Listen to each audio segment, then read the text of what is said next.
Nostalgie Crime avec Merdic, vous êtes sur ma petite chronique. Ça faisait un moment qu'on l'a réclamé et j'ai enfin eu le temps un petit peu de m'en occuper. Donc aujourd'hui, ça va être la toute première foire aux questions de Spyro le Dragon. Et en plus, ça rime. Alors, elles sont là, les petites questions. J'ai fait mes petites anti-sèches, tout est prêt, on y va. Pourquoi le pseudo Spyro le Dragon? Alors là, tous les fans du jeu, ou ceux qui s'imaginaient que j'étais un fan du jeu, vont être déçus. Mais en réalité, ça n'a rien à voir avec le fait que je suis fan de Spyro le Dragon ou quoi que ce soit. Pour la petite histoire, en fait, à l'époque où j'ai choisi ce pseudo-là, c'était parce que j'étais sur le réseau IRC, parce que j'avais une correspondante asiatique et c'était le seul moyen que j'avais de rentrer en communication avec elle depuis l'IUT où j'ai étudié l'informatique. Donc le problème de IRC, c'est que c'est un réseau sur lequel on se fait kicker pour un rien, et même bannir. Et je me souviens, c'était un psychopathe, le mec du Forum France. Dès qu'on disait un mot pseudo-américanisé, il nous kickait, et si on avait le malheur d'en sortir un deuxième, il nous bannissait. Et en général, moi je me faisais bannir parce que je tapais LOL. Vous voyez un peu le niveau. Donc mon tout premier pseudo, je m'étais pas foulé, c'était Copain. Je me suis fait bannir. Mon deuxième pseudo, je ne me suis pas creusé, j'ai pris le premier truc qui traînait sur mon bureau d'étudiant, de ma chambre d'étudiante, c'était, vous savez, ces nouilles instantanées là, et donc mon deuxième pseudo c'est devenu Bolino, ne riez pas. Et puis je me suis fait bannir à nouveau, et donc ensuite j'avais le jeu Spyro Dragon qui traînait sur mon bureau, parce qu'à l'époque, pour payer notamment mon loyer de chambre d'étudiant, je programmais des puces PlayStation, c'est-à-dire je les achetais vierges, quelque chose comme 1 franc 20, je les programmais, je les revendais 35 francs, c'était plutôt rentable. Et donc pour tester le bon fonctionnement de la puce, j'avais Spyro Dragon en original, parce qu'il fallait bien que je l'achète, et puis je m'étais fait une copie de sauvegarde privée avec laquelle je testais les puces. Voilà. Donc en fait, le jeu traînait sur mon bureau, et c'est comme ça que Spyro Dragon est devenu mon troisième pseudo. Ensuite, coup de peau, je ne me suis plus jamais fait bannir, il faut dire que mes études sont arrivées à leur terme, et que je suis parti pour de bon à Singapour. Donc j'ai plus jamais eu besoin de me faire de soucis à ce niveau-là. Et puis c'est resté, parce que ma copine de l'époque connaissait ce pseudo-là, donc je me voyais pas en changer, ça risquait de créer la confusion. Voilà. Quel est ton métier? Alors, j'en ai eu plusieurs des métiers, hein, mais ils ont tous tourné évidemment autour de l'informatique, puisque c'était mon cursus universitaire. J'ai d'abord été webmaster, donc à Singapour, pendant à peu près 1 an. Quand je suis revenu en France, j'ai été toujours webmaster pour le compte d'une société d'horlogerie, bijouterie, enfin surtout d'horlogerie. Puis ensuite, je suis carrément devenu l'informaticien de service là-bas, c'est-à-dire que je m'occupais du site web, mais aussi de toute l'infrastructure réseau, des 30 magasins succursales, des 50 magasins franchisés. Il y a beaucoup de boulot, hein. C'était un boulot intéressant et assez bien payé.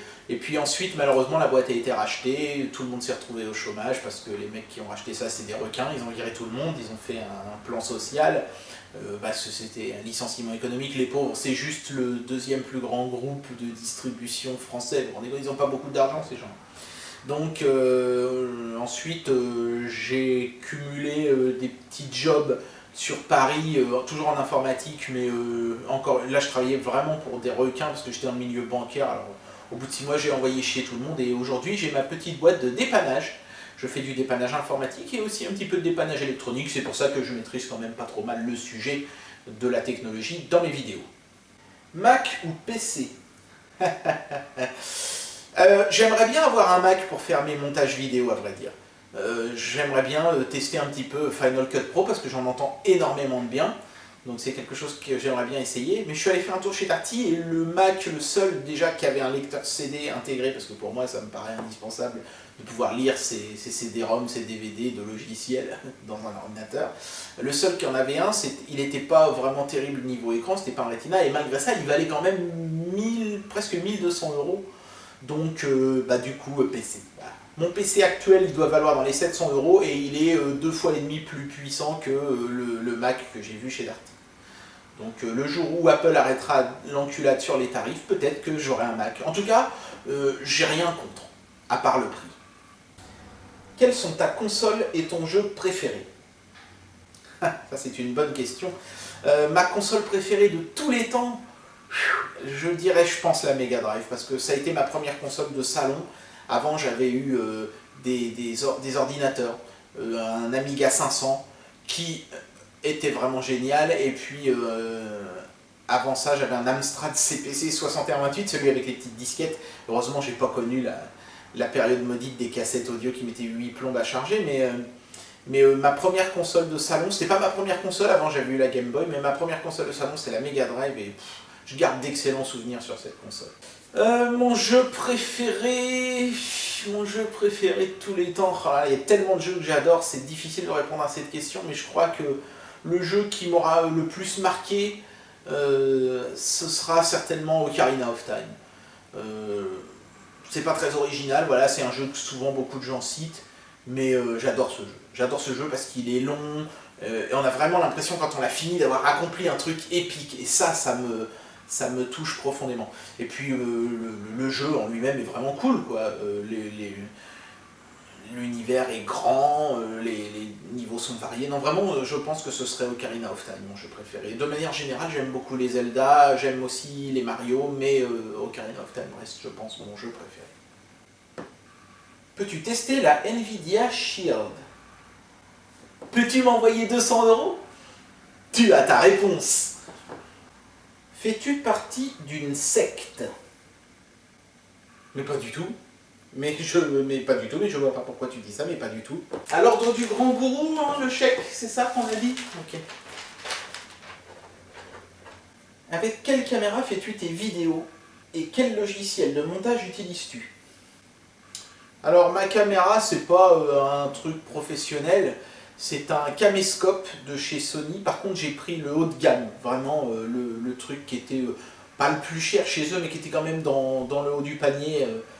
Presque 700 €, hein, 680 ça m'avait coûté je crois à l'époque. Et je crois que j'avais eu quand même 50 € remboursés, donc ça m'avait fait à 630, j'étais bien content. C'est la raison d'ailleurs pour laquelle j'ai vendu des DVD à une époque, c'est parce que j'avais besoin de sous pour financer la caméra, c'est tout, parce que sinon mes vidéos n'ont jamais eu pour vocation de m'enrichir, jamais. Le logiciel de montage, c'est Sony Vegas Pro, pas parce que je l'aime, mais parce que les logiciels de montage en moyenne, ça vaut 200-300 € les logiciels potables, et Sony Vegas doit coûter plus de 100 € à mon avis. Mais moi j'ai de la chance, il était fourni avec mon caméscope, donc c'est la raison pour laquelle j'ai choisi ce logiciel de montage là, voilà, tout simplement. Pourquoi as-tu décidé de tester des consoles de merde? Excellente question, encore une fois. Au départ, je vais pas m'en cacher, hein. J'ai vu les vidéos de HN et j'ai trouvé ça hilarant et je me suis dit il faudrait que quelqu'un fasse ça en français. Et comme je voyais que personne ne voulait s'y coller, j'ai décidé de le faire. Mais à la différence d'HN qui faisait des vidéos juste pour rire, et il n'y a pas de mal à ça, moi j'adore hein, personnellement, moi j'avais quand même envie de rajouter une petite dimension informative dans mes vidéos, parce qu'il y a un truc que je ne supporte pas, c'est de voir des gens acheter de la merde et se faire avoir, quoi. Être persuadé d'avoir acheté un truc potable alors qu'en réalité ils achètent une bouse qui pue l'urine de yak. Donc je me suis dit, il faut, dans mes vidéos, je tape un peu du poing sur la table et que je me fâche, quoi, et que je dise mais arrêtez de fabriquer ces tas de merde, et surtout arrêtez les gens de les acheter. Voilà, c'est ça je pense qui me motive, surtout à continuer d'ailleurs avec les consoles de merde, c'est cet aspect qui consiste à dire aux gens attention, vous achetez de la merde, sachez-le. Est-ce qu'il te reste des consoles de merde à tester? Oui, il m'en reste quelques-unes, mais plus beaucoup. Je dois en avoir 2 sur 3 peut-être, faudrait que je vérifie. Elles sont dans des cartons de déménagement au-dessus, dans mon grenier. C'est un peu le bordel. C'est pour ça qu'à vrai dire, en priorité, je teste plutôt les objets qu'on m'envoie en ce moment. Et c'est vrai que ça fait un bail qu'on m'a pas envoyé de console de merde. Enfin, un bail, on m'en a envoyé une il n'y a pas si longtemps que ça. Vous avez eu le test récemment. Mais c'est vrai que celles que j'ai en stock, elles sont dans du stock, justement, elles sont stockées. Et les déstocker demande un effort que franchement j'ai pas trop envie de fournir, d'autant plus qu'il y a de fortes chances que je redéménage d'ici quelques mois. Donc c'est un effort que j'ai pas trop envie de faire. J'ai un peu la flemme, pour être honnête avec toi. Mais elles sont là, et elles seront testées. Et croyez-moi, il y en a 2, les 2 que je suis sûr d'avoir. Oh putain, c'est du lourd. C'est pour ça aussi que je les garde un petit peu pour plus tard, parce que j'ai pas envie de brûler mes meilleurs jokers tout de suite. Mais croyez-moi, il y a encore du bon à venir. Pourquoi testes-tu moins de consoles de merde et plus de gadgets?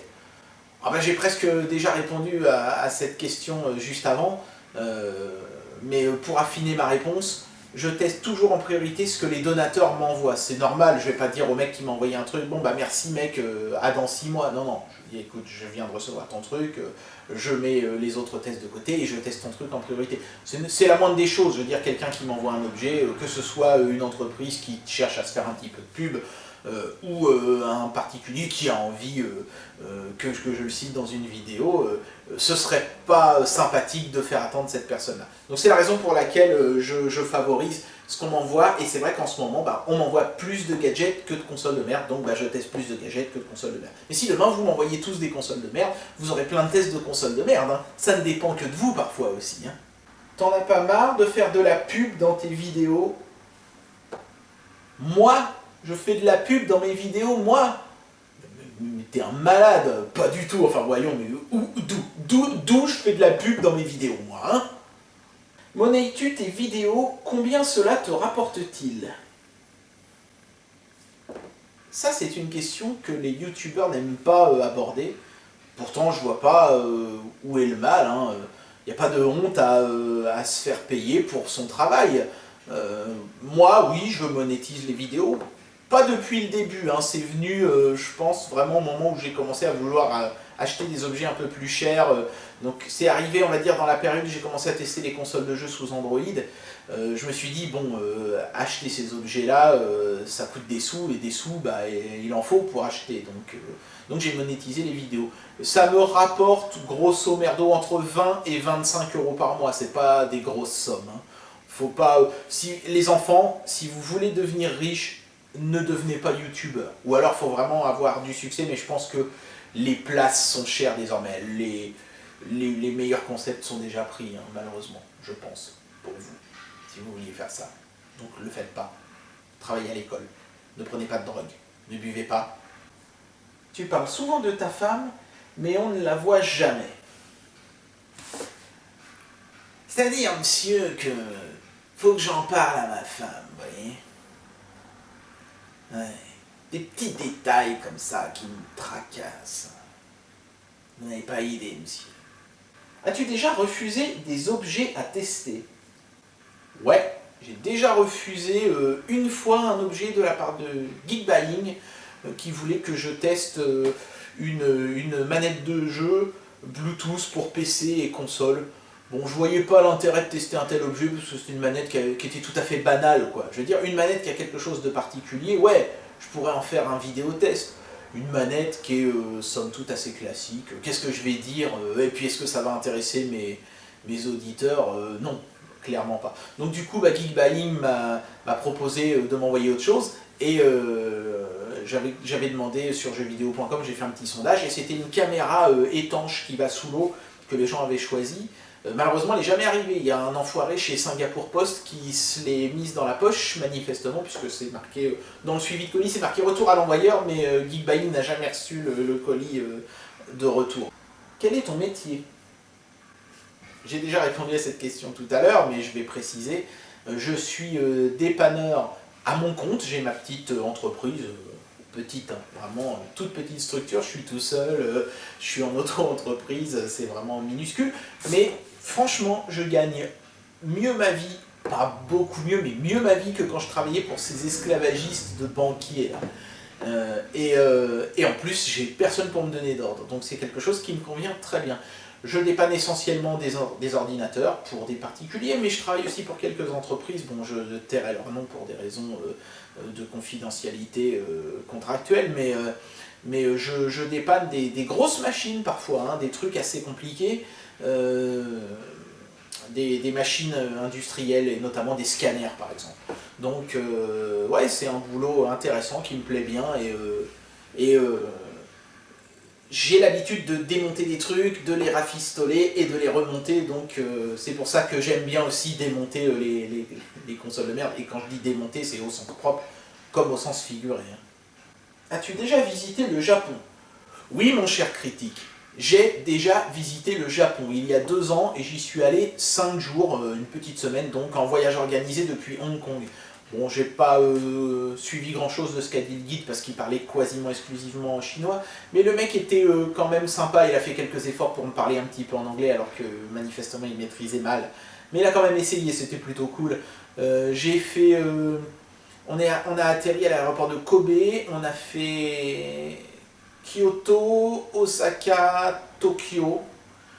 Et c'était pas mal, à part la bouffe, j'ai été un peu déçu parce que on bouffait tout le temps des ramen, des ramen, des ramen. Alors, c'est bon, hein, les ramen, c'est japonais au moins. Mais j'aurais bien aimé qu'on bouffe un petit peu de trucs. Quand même, il y a eu un soir où on a eu droit à des sushis, mais enfin c'était en supplément, fallait payer, j'ai trouvé ça un petit peu abusé d'ailleurs. Bon, grosso modo, le voyage n'était pas très cher, donc je vais pas beaucoup me plaindre. J'ai adoré le Japon. Et en plus, j'ai eu du bol, on a eu une super météo, on a vu le mont Fuji. Nickel, le soir on avait une chambre d'hôtel, on avait une vue directe sur le mont Fuji, c'était génial, en plus c'était une station thermale, il y avait des sources d'eau chaude et tout, c'était vraiment cool. J'aime bien le Japon, j'y retournerai bien un de ces quatre, mais c'est un peu cher, et puis en plus maintenant que j'ai mon gamin, c'est moins facile de voyager en plus. Hein. Ça, c'est les aléas de la paternité. Tu faisais quoi dans l'horlogerie? Eh ben, si je connais bien les montres, c'est pas parce que j'étais l'informaticien de service dans cette boîte-là, mais c'est parce que j'étais le webmaster. Et donc, en tant que webmaster, je m'occupais du site internet, c'était un site marchand, on vendait les montres en ligne. Et donc, je prenais les montres en photo pour les intégrer sur le site. Donc, j'ai eu entre mes mains des centaines et des centaines de montres, certaines qui ont fait un carton, et d'autres qui ont bidé grave. Je me souviens notamment du baladeur MP3 montre de chez Casio qui était horriblement moche et qui a bidé, pas parce qu'il était mal foutu, mais parce que le design était juste à chier. Enfin voilà, c'est des bons souvenirs, cette période-là. Quel est ton super-héros préféré? Quel est le super-héros préféré de tout le monde désormais, les amis? Kick-Ass, ouais, Kick-Ass, j'adore Kick-Ass. Ouais, et ben cet extrait du film résume bien ma façon de penser. Moi j'aime beaucoup Kick-Ass. Pourquoi? Parce que c'est un vrai héros finalement. C'est-à-dire un mec courageux qui prend des risques pour les autres alors que lui-même n'a absolument aucun super pouvoir. C'est même pas un mec baraqué quoi. Et ça je respecte. Le courage à l'état pur, c'est quelque chose qui fait de quelqu'un d'ordinaire un vrai super-héros, je pense. Enfant, as-tu reçu une console de merde en cadeau au lieu d'une vraie console? Non. Non, ça ne m'est pas arrivé, heureusement j'ai envie de dire. Ça m'est arrivé par contre de recevoir des jeux à la place d'autres, et c'est chiant aussi. Heureusement, tant qu'il n'est pas déballé, on peut le ramener au magasin, donc je m'en suis toujours à peu près bien sorti. Par contre, hélas, comme tout le monde, j'ai eu un ordinateur, et ça ce sont des souvenirs douloureux. Assis sur la cage rouge. Toutou, trop bien de jouer. Toutou, tu achètes une heure, il va t'arriver quelque chose de drôle.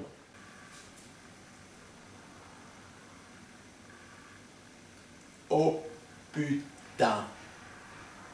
Pourquoi gardes-tu tes lunettes de soleil? Eh bien, mon cher ami, c'est parce que quand je les enlève, il se passe ceci.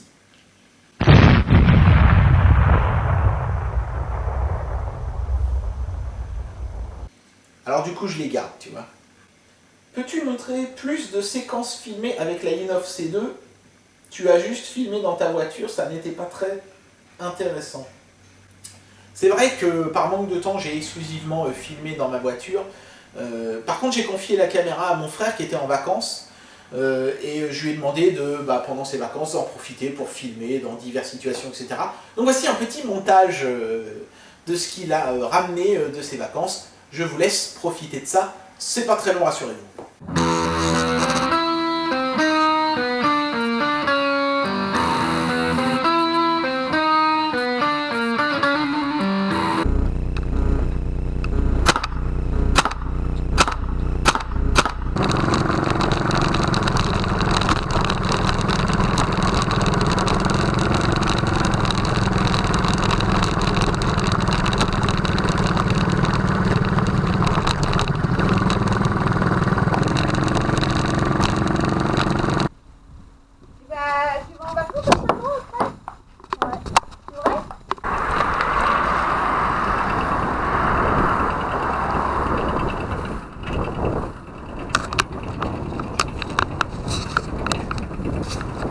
comment fait-on pour poser une question si j'ai pas Facebook? Est-ce que je reste muet? Comment on fait pour poser une question si on n'a pas Facebook? Eh bah tu viens de le faire du gland. Je suis Spiro le Dragon, quand nostalgie crime avec merdique, vous êtes sur ma petite chronique. Si vous avez aimé cette foire aux questions, n'hésitez pas à me le dire, comme ça j'en referai d'autres plus tard. C'était la première, donc j'ai surtout abordé des questions sérieuses. La prochaine fois, on se lâchera peut-être un peu plus, donc n'hésitez pas à poser des questions un petit peu plus délirantes. Hein. Je trouve que vous avez été assez sages, vous avez été gentil avec moi, c'est bien, je vous en remercie. Bon, la prochaine fois, on essaiera peut-être de se lâcher un petit peu. Hein, je compte sur vous.